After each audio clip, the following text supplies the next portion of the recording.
Imaginez n'importe quelle nuit, il y a près de 2000 ans, dans une simple pièce à l'étage supérieur d'une maison. Les disciples étaient rassemblés, mais ce n'était plus une de ces nuits où Jésus enseignait des prières ou des paraboles. Cette fois, il parlait de quelque chose de très différent, partir. Ne pas quitter les lieux, mais quitter le corps. Marie-Madeleine était assise tout près de lui, comme toujours, absorbant chaque mot. Pedro, impatient comme à son habitude, n'arrivait pas à suivre. C'était au-delà de ce que son esprit pouvait atteindre. Mais Maria a compris. Et ce que Jésus révéla cette nuit-là sera persécuté, brûlé et effacé pendant 17 siècles. Il a expliqué que le sommeil n'a jamais été censé être inconscient. Chaque nuit, lorsque le corps se calme, une porte s'ouvre. Un retour à la monade, à l'origine de toute conscience, à ce que vous étiez avant d'être enveloppé par la chair et jeté dans cette prison matérielle. L'Église a cependant remplacé cette vérité par une autre version. Il a enseigné que le sommeil n'est que du repos. Que les rêves ne veulent rien dire. Que vous fermiez les yeux, disparaissiez pendant 8 heures et réveilliez la même personne, prise au piège du même piège. Ils avaient besoin que vous le croyiez, car si vous saviez ce qu'est réellement le sommeil, vous ne dépendriez plus jamais d'eux. Maintenant, placez votre main sur votre poitrine. Sentez le pouls sous vos doigts. Ce rythme vous a guidé vers le point de sortie chaque nuit de votre vie. Et chaque nuit tu l'as perdu. Si vous entendez cela maintenant, si quelque chose vous a amené ici à ce moment précis, c'est que le moment est venu. Ce n'est pas une coïncidence. Les élus trouvent cet enseignement quand ils doivent le trouver. Aujourd'hui, vous apprendrez ce que Jésus a transmis à son entourage sur l'état de sommeil. 3 éléments. Une suite. Désormais, chaque nuit, vous aurez accès à ce que les archontes tentent de bloquer depuis votre naissance. Ce n'est pas de la méditation. Ce n'est pas de la visualisation. C'est l'instruction originale de quitter le corps et de retourner à la monade pendant que votre forme physique se repose. Et c'était presque perdu à jamais. Pour comprendre ce qui vous a été volé, vous devez comprendre qui vous êtes réellement. Non pas ce que les religions ont dit, non pas ce à quoi la science vous a réduit à être, mais ce que ceux qui ont été réduits au silence ont enseigné. Les gnostiques affirmaient que les êtres humains ne sont pas une seule chose. Il y en a 3. Le corps, qui est matière. L'esprit, qui est standard. Et l'étincelle divine, fragment de la monade elle-même emprisonnée dans cette enveloppe matérielle. La plupart des gens qui parcourent la Terre n'ont qu'un corps et un esprit, mais pas l'étincelle. Les gnostiques les appelaient Ilika. Ils naissent, consomment, se reproduisent et meurent. Il n'y a pas de retour pour eux, car ils ne portent en eux rien de ce qui vient de la source. Ensuite, il y a les médiums. Ils apportent une faible lueur de lumière divine, mais elle est faible et instable. Ils sentent que quelque chose ne va pas dans ce monde, mais ils ne peuvent pas maintenir la fréquence nécessaire pour briser l'illusion. Ce sont ceux qui commencent un voyage spirituel et ne le terminent jamais, qui ressentent l'appel de la vérité mais sont entraînés à nouveau dans le bruit. Enfin, il y a les pneumatiques, les élus. Porteurs de l'étincelle divine complète. Si vous avez toujours eu l'impression de ne pas avoir votre place ici, que le monde fonctionne selon des règles qui n'ont pas de sens pour vous, que vous êtes entouré de gens qui semblent somnambuler dans une existence insupportable, voici pourquoi. Vous n'êtes pas brisé, vous n'êtes pas déprimé, vous ne manquez pas de vous adapter. Vous êtes un fragment de la monade utilisant un corps temporaire dans une dimension qui n'a jamais été votre maison. Et c'est ce qui le rend dangereux pour le système qui gouverne ce monde. Vous pouvez partir. Chaque soir, tu peux partir. Les archontes le savent. Ils l'ont toujours su. Et toute la structure du sommeil moderne, des rêves modernes, de la fatigue moderne, est conçue pour vous empêcher de découvrir la sortie qui s'ouvre à chaque fois que votre corps perd connaissance. Je vais vous montrer comment fonctionne le piège. Enfant, vous ne vous endormiez pas comme aujourd'hui. Vous avez flotté. Il y a eu une descente lente et consciente vers un autre état. De nombreux enfants rapportent des sensations de lévitation, de quitter leur chambre, de visiter des lieux qui semblent plus réels que le monde éveillé. Ce n'était pas de l'imagination. C'était la fonction naturelle de l'esprit pneumatique de quitter le corps pendant le sommeil et de revenir à sa fréquence originale. Mais ensuite vous avez appris à avoir peur du noir, à craindre la solitude, à avoir besoin de bruit, de distraction, d'écrans qui brillent jusqu'au moment où ils s'éteignent. Ils ont enseigné que dormir n'est qu'une fonction biologique, rien de plus. Les rêves sont des neurones qui s'activent au hasard. Que l'objectif est de l'éteindre le plus rapidement possible et de le rester jusqu'à ce que le réveil le redémarre. Ce n'est pas de l'éducation. C'est de la programmation. Les archontes se nourrissent d'énergie émotionnelle à basse fréquence, peur, anxiété, désespoir, confusion. Et il n'existe aucun état plus vulnérable aux récoltes que le sommeil inconscient. Lorsque vous effacez sans intention, sans en avoir conscience, sans reconnaître de quoi il s'agit, votre champ énergétique reste ouvert, sans protection. Ils n'ont pas besoin de votre permission, car vous ne savez même pas que vous avez quelque chose à protéger. Mais une sortie consciente change tout. C'est ce que Pistis Sophia a conservé. La technique que Jésus a enseignée pour maintenir la lucidité au moment précis de transition entre l'éveil et le sommeil. Pour quitter le corps volontairement, revenez à la fréquence monade pendant que le corps physique se repose et revenez avec la mémoire intacte. Les pères de l'Église qui ont élaboré le canon biblique au IVe siècle savaient exactement ce que cet enseignement menaçait. Si les individus pouvaient accéder directement à la source chaque nuit, sans prêtre, sans rituel, sans institution, toute la structure du contrôle religieux s'effondrerait. C'est pour cela qu'ils ont brûlé les textes, persécuté les professeurs, remplacé l'accès direct par la dépendance. Priez Dieu, disait-il, mais ne devenez jamais un avec lui. Demandez le salut, disait-il, mais ne réalisez jamais que vous n'avez jamais été séparé de la source. Dors et oublie, disait-il, mais ne te souviens jamais de ce que tu es quand le corps est parti. Respirez profondément maintenant. Sentez votre poitrine se dilater. En expirant, laissez vos épaules se détendre. Remarquez comment votre corps réagit même à ce petit acte d'attention consciente. C'est le début de ce qu'ils ont tenté d'effacer. La conscience qui ne s'arrête pas lorsque vos yeux se ferment. Mais voici le plus intéressant, la technique n'était pas complexe. Cela ne nécessitait pas des années de formation monastique. Les gnostiques ont rapporté que Jésus l'a enseigné en une seule nuit, que Marie-Madeleine l'a compris immédiatement, qu'il ne nécessitait aucune posture particulière, aucun lieu ou équipement spécifique. Juste 3 composants. 3 éléments qui font passer votre fréquence de l'effondrement inconscient à la sortie consciente. 3 composants que les archontes ne peuvent pas détecter, car ils opèrent à une fréquence supérieure à la portée de leur influence. 3 composants qui le reconnectent à la monade. Pas d'analyse. Dès l'instant où vous commencez à vous poser des questions, dès que vous hésitez, la fréquence s'effondre.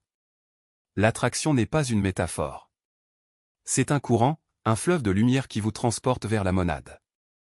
Vous avez déjà ressenti cela, peut-être lors de brefs moments de méditation profonde, ou dans les rares cas où vous vous êtes réveillé d'un rêve et saviez, sans aucun doute, que vous aviez été ailleurs. Ce soir, vous ne vous en réveillerez pas. Vous le montrez. Quatrièmement, vous pourriez ressentir une sensation d'expansion. Les frontières de votre conscience se dissoudront et, pour la première fois, vous comprendrez ce que signifie être libre. Le corps est un vaisseau, mais ce n'est pas vous. L'esprit est un outil, mais ce n'est pas vous. Vous êtes l'immensité qui les contient tous les deux. Ce n'est pas une prise de conscience intellectuelle. C'est une expérience directe. Dès que cela se produit, vous saurez, sans aucun doute, que la prison n'a jamais été réelle. Les murs n'étaient que les ombres projetées par votre propre lumière oubliée. Cinquièmement, vous rencontrerez de la résistance. Pas des archontes, pas directement, mais des habitudes d'une vie. L'esprit vous murmurera que c'est impossible, que vous imaginez des choses, que vous devriez vous arrêter avant de perdre le contrôle. C'est la voix de l'ego, la partie de vous qui a été conditionnée à croire aux limitations. Ce n'est pas votre ennemi.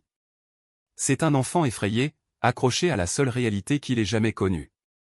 Ne le combattez pas, reconnaissez-le, remerciez-le pour son service et laissez-le se dissoudre.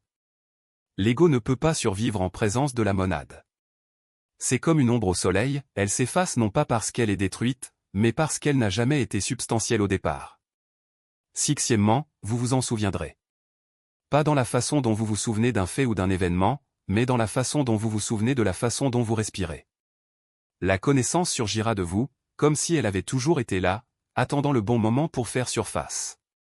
Vous vous souviendrez de votre vrai nom. Vous vous souviendrez du chemin. Vous vous souviendrez pourquoi vous êtes venu ici. Et surtout, vous vous souviendrez que vous n'êtes pas seul. La monade n'est pas un dieu lointain.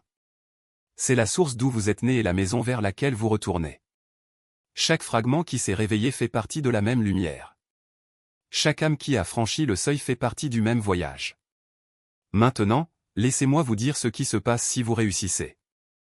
La première fois que vous traverserez en pleine conscience, vous aurez l'impression de rentrer chez vous après un long exil.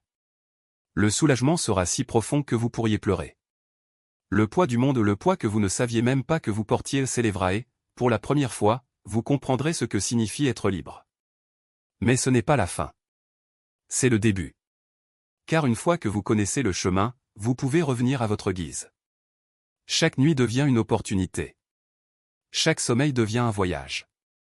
Et avec le temps, la frontière entre l'éveil et le sommeil s'estompe. Vous porterez la fréquence de la monade dans votre vie quotidienne. Les archontes perdront leur emprise sur vous, non pas parce que vous les avez combattus, mais parce que vous les avez dépassés. Mais il y a un avertissement. La première traversée est la plus difficile. Le corps n'est pas habitué à être vu lorsqu'il tombe. L'esprit n'est pas habitué à abandonner le contrôle. Vous pouvez réussir du premier coup, ou cela peut prendre des semaines. Ne vous découragez pas. La technique est simple, mais l'habitude de l'inconscience est profonde. Si vous échouez, cela ne veut pas dire que la technique ne fonctionne pas. Cela signifie que vous êtes encore en train d'apprendre. La nuit suivante, vous réessayerez. Et la nuit d'après. Jusqu'à une nuit, vous franchirez le point de passage sans effort, aussi naturellement que votre respiration. Et lorsque cela se produira, vous comprendrez pourquoi cette connaissance a été cachée. Non pas parce que c'est dangereux, mais parce que c'est révolutionnaire. Une seule personne qui se souvient de sa vraie nature constitue une menace pour l'ensemble du système. Une seule personne qui connaît la issue ne peut être contrôlée. Multipliez cela par milliers, par millions, et la prison s'effondre. Les archontes le savent.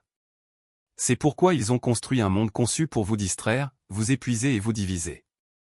Ils savent que si jamais vous vous arrêtez assez longtemps pour regarder à l'intérieur, vous trouverez la porte qui a toujours été là. Ce soir, on vous donne la clé. Non pas parce que vous l'avez mérité, mais parce que vous avez toujours été censé l'avoir. La monade ne choisit pas les dignes. Il choisit les prêts. Et la préparation n'est pas une question de préparation. C'est une question de reconnaissance. Au moment où vous entendez ces mots et ressentez une traction dans votre poitrine, au moment où vous savez, sans aucun doute, que cela est vrai, c'est le moment où vous êtes prêt. Alors, lorsque vous vous allongerez ce soir, ne considérez pas cela comme une autre expérience. Considérez cela comme un retour à la maison. Le corps résistera. L'esprit doutera. Mais l'étincelle en vous connaît déjà le chemin. Il attend ce moment depuis le jour de votre naissance. Tout ce que vous avez à faire est de le laisser diriger. Reconnaissance. Libérer. Direction. 3 mots. 3 étapes. 17 siècles de silence brisés en un seul souffle. Le choix vous appartient. La porte est ouverte. Allez-vous traverser? N'essayez pas de le saisir avec votre esprit. Ne vous efforcez pas d'y parvenir. Au moment où vous essayez de forcer la connexion, vous créez de la distance. La monade ne répond pas à l'effort, elle répond à l'abandon. Ce n'est pas quelque chose que l'on réalise, c'est quelque chose que vous autorisez. Vous ne montez pas vers lui, vous êtes tiré. La source reconnaît son propre reflet en vous, et elle attend patiemment chaque nuit de votre existence. Vous n'avez tout simplement jamais été réveillé pour entendre son appel. Ceux qui ont parcouru ce chemin avant vous décrivent le même déroulement, une expansion soudaine, comme si les limites du corps se dissolvaient en quelque chose de vaste. Le monde ne disparaît pas, il est vu d'un point de vue plus élevé, comme si vous étiez à la fois à l'intérieur et au-delà de lui. Certains parlent de lumière, non pas de la lumière du soleil ou d'une lampe, mais d'un rayonnement qui semble s'élever du centre de leur conscience, comme si l'âme elle-même était lumineuse. D'autres parlent d'une présence, d'une intelligence si immense et aimante qu'on a l'impression de rentrer chez soi après une vie d'errance. Ce n'est pas une métaphore. C'est la monade. C'est la source à laquelle vous avez été arraché lorsque le démiurge vous alliait dans la chair et vous a convaincu que le monde matériel était tout ce qui existait. Vous n'étiez pas censé être piégé ici. Vous étiez censé revenir. Chaque nuit, la porte s'est ouverte. Chaque nuit, vous l'avez traversée sans connaissance, pour vous réveiller épuisé, comme si quelque chose de vital vous avait été vidé dans l'obscurité. Parce que quelque chose l'était. Mais ce soir, ça change. La technique que vous venez de recevoir n'est pas une invention, c'est un souvenir. C'est la même connaissance que Jésus a partagée avec ceux qui étaient prêts à l'entendre. C'est ce que Marie-Madeleine a compris instantanément, alors que d'autres avaient du mal à comprendre. C'est ce que les premiers pères de l'Église cherchaient à effacer, car il savait qu'un monde de personnes ayant un accès direct et nocturne à la monade ne pourrait jamais être contrôlé. Vous n'apprenez pas quelque chose de nouveau. Vous vous souvenez de ce que vous savez déjà. L'étincelle en vous reconnaît cet enseignement car il vient de la même source. La monade a envoyé la connaissance, et la monade vous a envoyé. Ce soir, pour la première fois, vous bouclerez le circuit. Vous fermerez la boucle ouverte depuis le jour de votre naissance. Ne tardez pas.